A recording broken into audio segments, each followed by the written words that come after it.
making stuff up. Let's get some professional, smart people to look at this and give us forecasts. Let's have an economic or revenue forecast, and let's have a caseload forecast so that we know how much money is coming in and how much we think we need to spend. So that's what we do now. So several times a year, I think it's 4 times a year, we get an economic revenue forecast and we get a caseload forecast.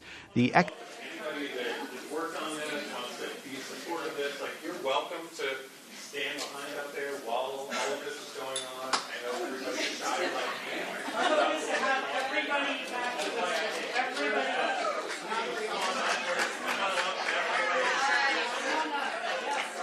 Everyone who's joining us, please come stand. Hello. Good afternoon. Thank you, everyone, for being here. In just a moment, will people get up to the podium to stand in support? Thank you for your patience. We'll get started in just a moment.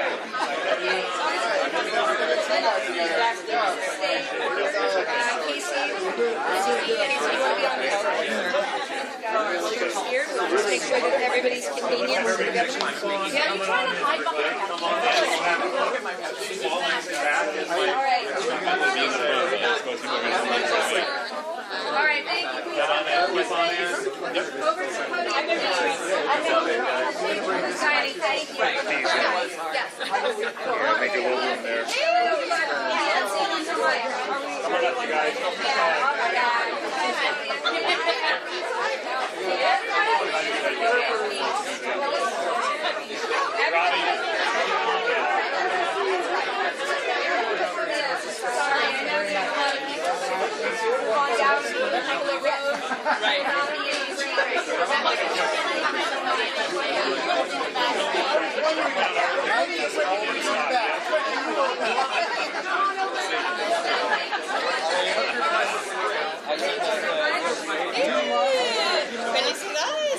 Really big day.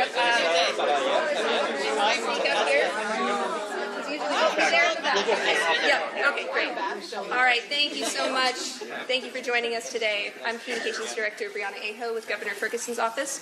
I'll just briefly go through the run of show folks you'll hear from today, take you through the event. First, you'll hear from Governor Bob Ferguson, then Washington State Department of Ecology Director Casey Sixkiller, that's Sixkiller, Delegate David Ruiz of the Government of Quebec, that's Ruiz, Representative Joe Fitzgibbon, Fitzgibbon,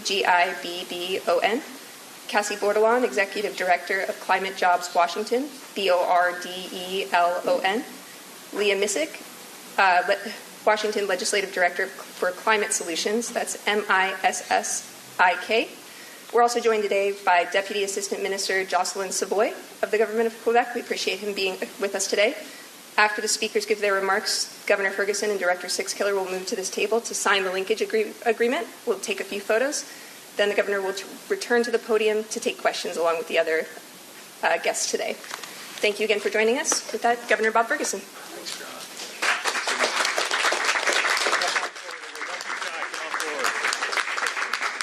Thanks to all of you for joining us for this exciting and important and truly historic milestone. I don't throw the word historic around a lot, but it's certainly appropriate here today. Today, of course, we're signing Washington's carbon market linkage agreement with California and Quebec, which is truly a major milestone in our climate partnership. Before I go any further, there's a lot of folks here, which I appreciate. There are a lot of folks who worked very hard to get to this point, past and present. And so I want to thank each and every one of those folks. I do think I saw over my shoulder, hiding in the back, my predecessor, Governor Jay Inslee. Please give Governor Inslee a round of applause.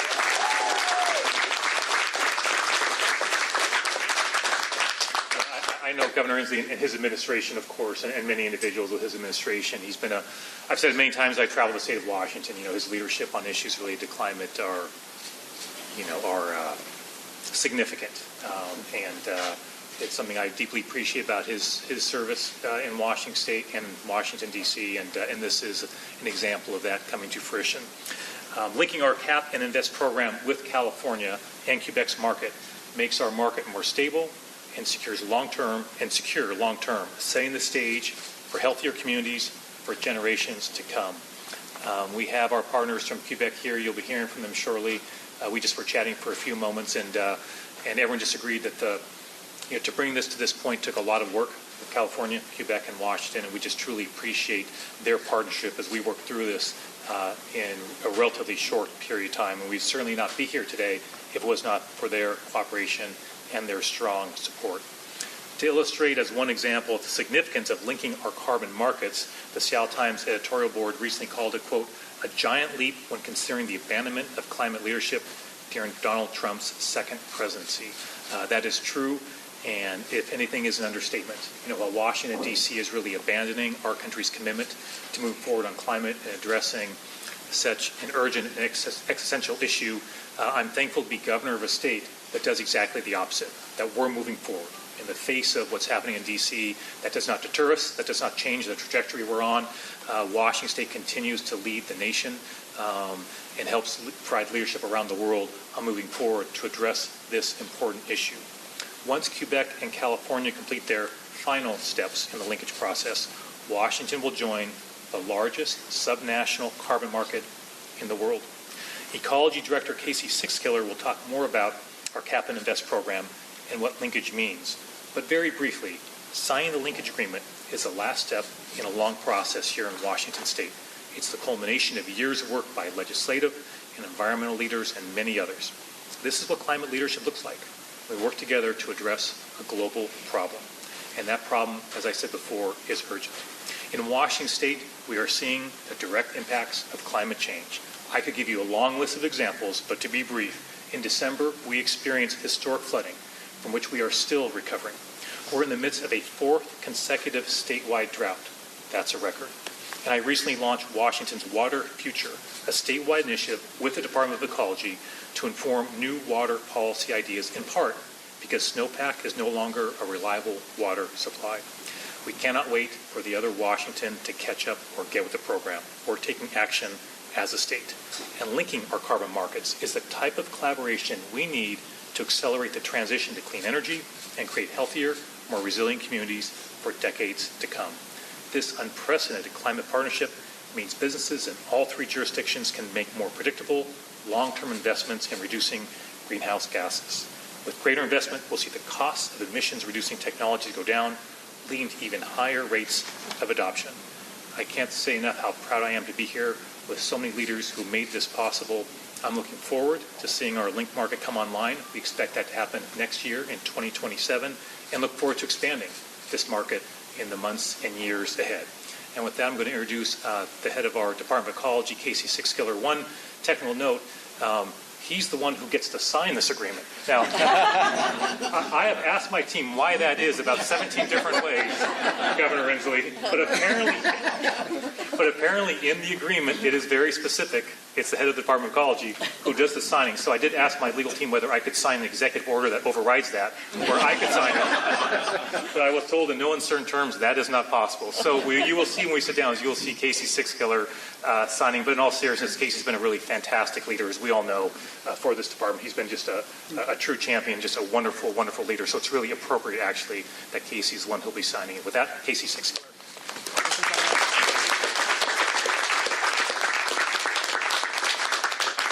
Well, thank you, Governor, so much for your words, for your leadership, and for your support in making the milestone that we're celebrating today possible. As the Governor said, the Department of Ecology houses Washington State's Cap and Invest program, and as he mentioned, I have the honor, as awkward as it may be, to actually sign a linkage agreement on the state's behalf in front of my boss. So, no pressure. As the Governor said, our journey to link Washington's carbon market with California and Quebec began a little over 4 years ago. The idea behind it was simple. By creating a larger market, we create a more stable, predictable carbon market that helps to reduce emissions, spurs innovation, and ensures that we continue to generate revenue that can be reinvested in communities across Washington State. While the idea may have been simple, getting here certainly wasn't. It required years of technical work to harmonize complex systems, close collaboration, public engagement across 3 jurisdictions, and for our friends in Quebec, maybe learning a little French along the way. I'm especially pleased to be joined today by so many of my colleagues at the Department of Ecology and our partners whose dedication and hard work through all of these years, really, we also celebrate today. As Governor Ferguson said, this is a historic agreement. It's proof that partnership still matters, and that by working together, we can tackle big challenges in ways that benefit our environment, our economy, and the people that we serve. With that, I'm happy to hand things over to Delegate David Ruiz of the Government Office of Quebec. David has been an incredible champion for strengthening the political, economic, and institutional ties between our jurisdictions, and we're thrilled to have him based here in Seattle. David.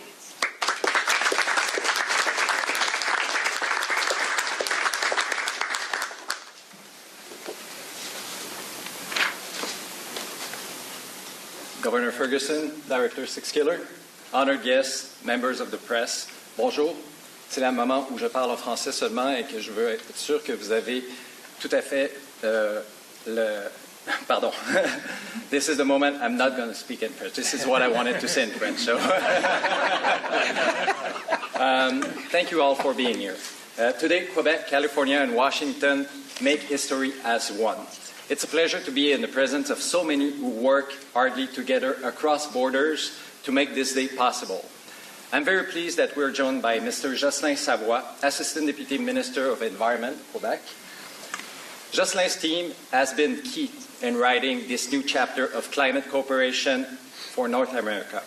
And I also want to acknowledge all the members of the team, Jocelyn's team, the team of Ministry of International Relations that are watching us right now online from Quebec. Earlier today, our Minister of Environment, Pascal Derry, signed the linkage agreement on behalf of Quebec, establishing our joint carbon market with California and Washington State.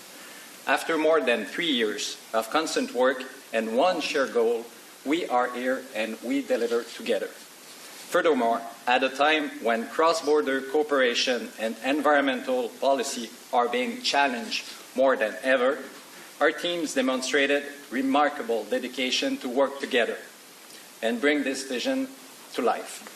We did so because of common understanding that our goals are best addressed when they are addressed together.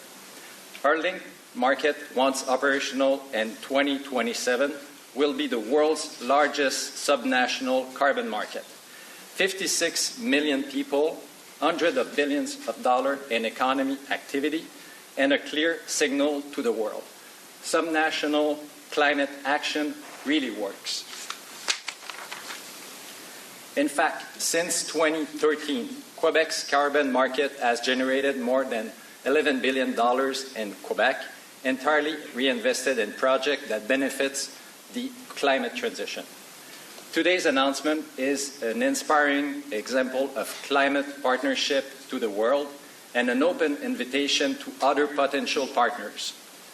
The carbon market linkage is a core pillar of the Quebec Government Office in Seattle, which opened in May 2025, and from day one, we've made this a top priority, and Governor Ferguson and Director Sixkiller offered us outstanding collaboration. It was also our pleasure to welcome ADM Savoie earlier in January to share Quebec's expertise before the House Committee on Environment and Energy, chaired by Representative Dolio. But this cooperation goes way back to May 2023, when we welcomed to Quebec a delegation from Washington State that was led by Clean and Prosperous to learn about your cap and invest system and explore ways we can collaborate and perhaps we might link together. Now, just 3 years later, it might look like a long time, but it's not. We gather here to celebrate the fruit of that commitment, a goal that is realized and a promise that was kept. With what we signed today, it's not an ending. It's a milestone and a new beginning. And if the last 3 years are any indication, the best is yet to come together. So to our Californian and Washington partners, and you, Governor Ferguson, and also Director Sixkiller, Quebec extends its warmest thank you. Merci beaucoup. Bravo à tous pour cet excellent travail.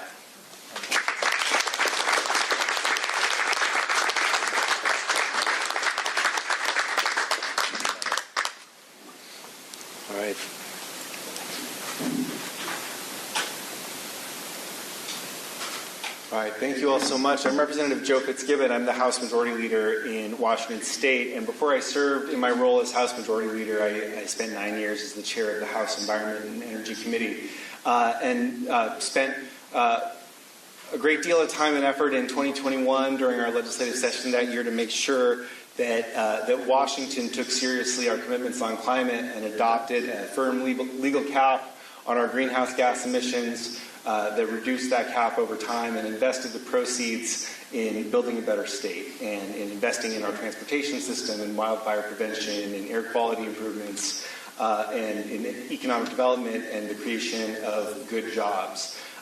Front and center in that vision at that time, we always were very hopeful that we were going to be able to join forces with other jurisdictions in the adoption of this program, knowing that Washington has an outsized influence in the global debate around climate, but that we only have so many emissions that we can control here in our state, and that we were only going to be able to put a meaningful dent in this global problem if we did it with other partners, particularly our friends in California and Quebec that led the way adopting their own programs back in the previous decade. As you heard from the governor, Washingtonians are getting hit hard by the impacts of climate change all the time, including the heat wave of the last few days, including the terrible flooding back in December, including the electricity rate impacts from less reliable hydropower that we're seeing in a state that's very dependent on hydropower. Seeing more of that precipitation fall as rain instead of snow means that we're less able to rely on the hydropower that we historically have for our clean power in our state. And then, of course, the extraordinary cost of fossil fuel dependence on our state, that anybody filling up a tank of gas or diesel is keenly aware of, that when we rely on these very volatile, volatilely priced sources of energy to power our economy and our ability to get around, we're at the whims of what happens in other parts of the world, in Venezuela, in Iran, in Russia. We're at the whims of a federal government that makes decisions sometimes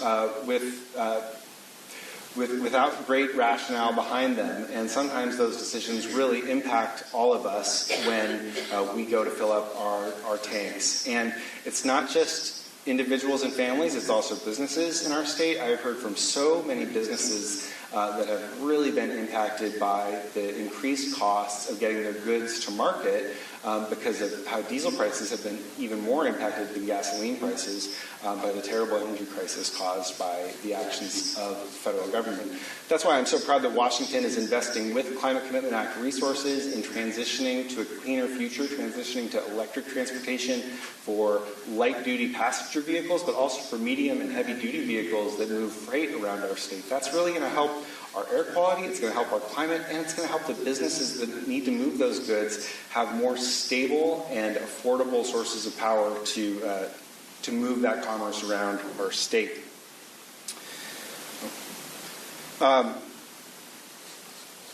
Adopting a joint market with our friends in California and Quebec will save money for the 96 entities that are subject to regulation under the Climate Commitment Act. That is a big step forward. It's going to make the achievement of our climate goals more affordable, more doable. And one aspect of that I'm even more excited about is that we are paving the way for more jurisdictions to join us in this effort. We have worked very hard, as you heard from our colleagues in Quebec, as you heard from Governor and Director Sixkiller. We've spent many years since both the passage of the Climate Commitment Act and the beginning of linkage negotiations with Quebec and California, figuring out what are the ways to make these markets work well together. And so I hope that if our friends in Salem or in Albany or in Annapolis or Victoria are listening to us today, that they hear our message that we are excited to welcome you into our program when you decide that that is the right thing for your jurisdiction. We know that no matter how much Washington, California, and Quebec do together, we're only going to solve the climate crisis with more partners. There's an old proverb that says, if you want to go fast, move alone. If you want to go far, go together. Now, Unfortunately, with this problem, we have to go fast and far, but we have moved pretty fast as a state, and we have a lot further to go. And so that's why we're counting on this immense work together, this tremendous partnership that our jurisdictions have laid out together, to welcome more partners into it in the future, so that we can really start to make a difference in improving the air quality for the people in all of our jurisdictions and reducing the incidence of these really harmful weather events that have impacted so many of us and so many of our constituents. So thank you all so much for being here. I believe I'm going to turn it over to Cassie Bordelon from Climate Jobs Washington. Yeah. Thanks, Jeff.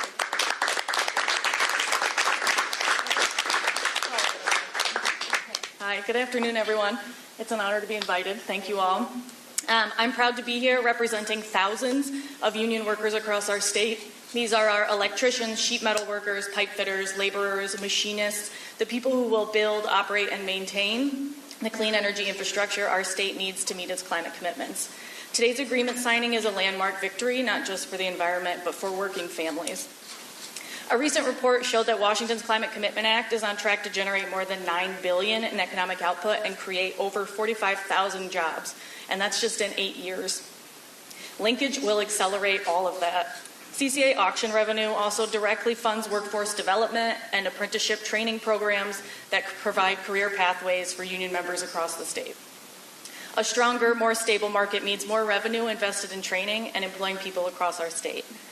Today marks a major achievement, like you're hearing from everyone, in strengthening the carbon market, but it is also the promise of good-paying family wage jobs.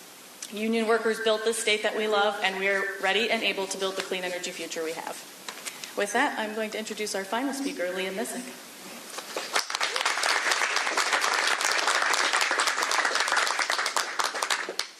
Thank you. I am Leah Missick, the shortest of all, and the Washington Legislative Director at Climate Solutions. As you've heard, today is a really exciting day for climate action, and I am just so honored to be standing here alongside others who have worked incredibly hard to bring us to this moment, so thank you and merci.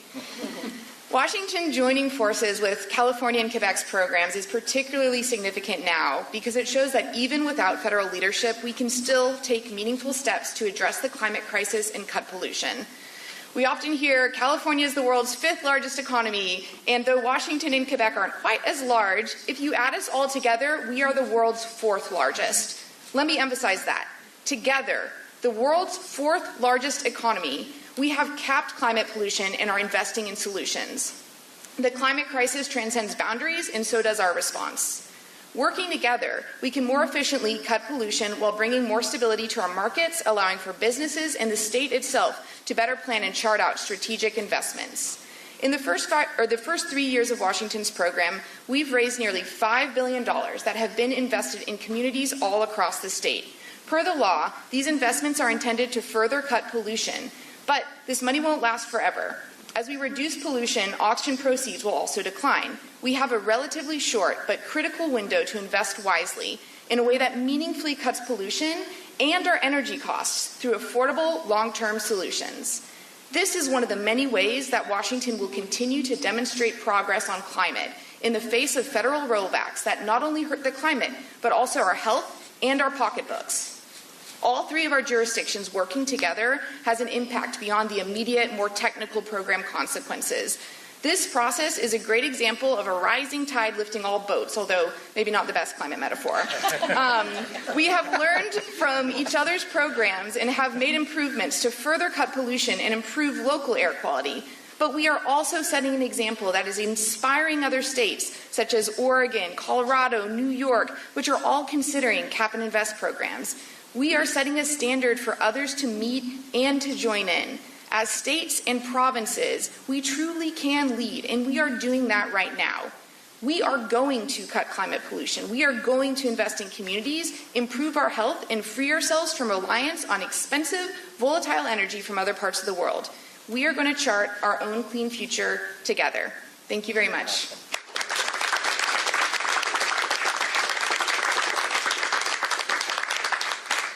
So with that, we're going to Casey is now going to sign it. And so what I'm going to do is I'm going to ask Governor Inslee, who's very quietly staying in the back, to maybe come forward and be up front, and also our friends from Quebec, and then everybody kind of gather around.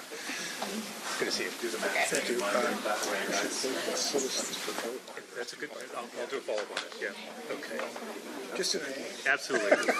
Actually, why don't you use 4 pens? You might need that. One for maybe Jay, one for Jay.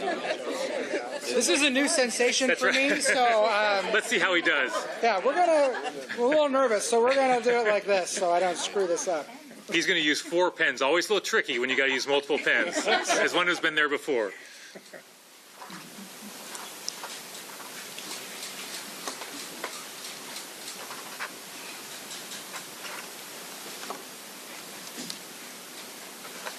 How's he doing, Gov?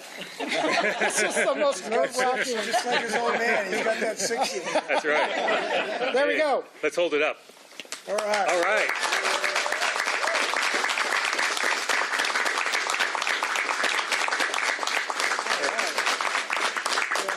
Great job. Governor. Pen. Thank you, sir. Thank you. Yeah. Where'd Joe go? Thank you. You got it. You got it. And I'm keeping one for myself. Another round of applause for Casey and the whole team. Good job. Good job. Yeah. Okay, I think now we're going to move back just a little bit and take a few questions if folks have them. So thanks everybody for being here, and we're happy to take, looks like John's got the first question. We're happy to take some questions, and give us just 1 second. And Casey and others who are friends from Quebec should definitely stay close, and our speakers should stay close as we answer a few questions. Yes, sir. Okay, this is a complicated numbers question. Quebec,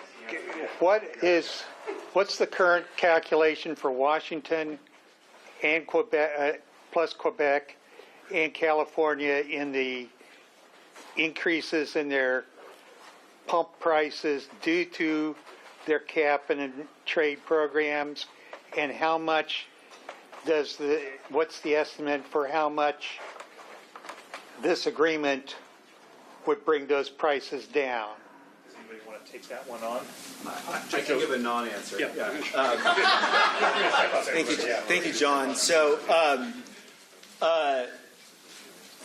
as we've extensively discussed since the passage of the program, right, there are compliance costs that the Climate Commitment Act imposes on fuel suppliers, and then it's up to them how much of those costs they choose to pass on to people at the pump, right? We don't know with precision where the clearance price for the joint auction is going to settle once California, Quebec, and Washington are all administering joint auctions. In general, the joint California-Quebec market has had lower auction prices, lower allowance prices than the Washington market. So our expectation is that it will bring down allowance prices for those 96 covered entities, including fuel distributors in our state. But we don't want to predict that with precision because this is for a market to decide. It's the whole structure of the program is that the supply and demand of these allowances will settle that. But in general, my expectation is that allowance prices will be lower once we have a linked market than they have been so far. Yeah. I also just want to quickly add, we do expect that this will bring more economic efficiency to the market, but I read a recent report that Shell's profits increased by more than 20% this spring. So I just want to let that settle for a moment. Oil companies are going to charge what they are able to charge, and they are bringing in massive profits that go well beyond the powers of Washington State alone. Other questions? Yes. I have a question for you. You proposed using more than $500 million in CCA money last year for the Working Families Tax Credit. Can we expect to see additional proposals from you in your next budget? We're working on it right now. So I've still got 5 months, I think, before I got proposed, and I plan on using every one of those days before I put it together. So look, we've got a budget challenge in our state, and it's going to be a challenging budget. So, that's just the reality of the situation we're in. So we'll see what happens. I proposed my budget in December, but we've we've accelerated our budget process by many months. So I'm already meeting with agencies and going through that process. So stay tuned. We'll have an answer in December. Thank you. John, yeah, go Where's California? They are not here, but they've signed their, I think they've already signed it. Is that right? Just want to get that, they signed it today. Someone correct me if I'm wrong, but is that, yeah, they signed it today. So all three jurisdictions are have signed today now. Wonderful. Any other questions? Going once, going twice? Yes. There have been recent calls to pause the CCA due to the rise in gas prices, and you've rejected those. Yeah. And I want to be clear, like, you know, if I hear one more Republican legislator complain about gas prices, I'm going to lose my mind. There's a simple call they can make, the White House. Call the leader of their party and ask what on God's green earth is going on. Our gas prices have gone up nationally by more than $1 for one reason and one reason only: the policies of that administration. So really, if they want to do something about gas prices, reach out to the leader of their party, right, and do something about it. Do you think that the CCA program, the costs that are passed on to consumers, do you think those are worth it for Washingtonians to have to pay? In my opinion, is what matters. The voters decided. This went to the voters. Somebody help me out with the percentage of voters. 62. 62. 62.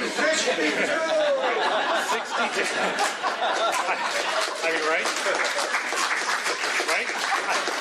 So, I mean, our voters had that opportunity. There was a very public debate about this, and it's hard to find anything in our society today in which 62, any really meaningful, impactful, major policy, in which 62% of the population agree on it, and they voted overwhelmingly to support it.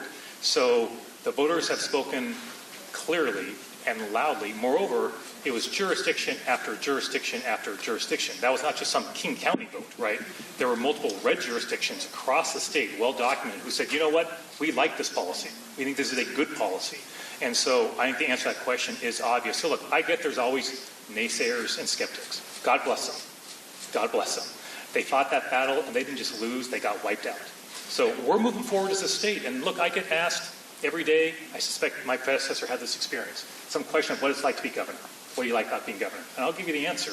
It is an honor to lead a state that is always moving forward, that's always being creative, that isn't listening to the skeptics, and is moving forward despite opposition we see in Washington, D.C. And that is one of the many things I love about being governor. But today is a really good example. We work with our partners, we collaborate, we move forward. People had their chance to weigh in, and the answer was pretty clear. One more question, John.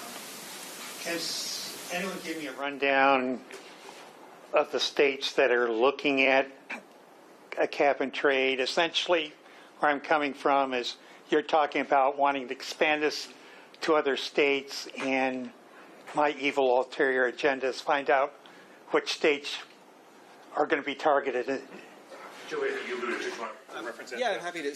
So New York has a statute already adopted that that empowers and directs the governor to adopt a program to achieve their greenhouse gas reductions, and that isn't required to be, but may well be a cap and invest program that could link with the Washington program. Oregon has had lively debates over many years, but I think that will continue next year about what is the right climate program for Oregon. I've heard initial discussions in Colorado, in Vermont, in Maryland, but I would say that New York and Oregon and Colorado are probably the ones that I hear from the most. Of course, this is all pending what elected leaders in those states decide is right for those states after next November. Thanks, Joe. And we're happy to stick around a little bit afterwards. Before we wrap up, one more round of applause for Governor Jay Inslee and his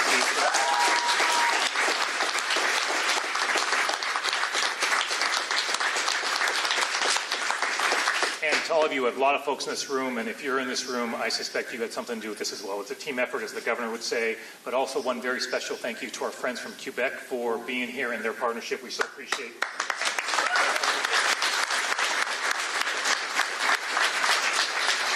It's a great day to be a Washingtonian. We're moving forward. Thanks so much, everybody, and have a great day. Thank you.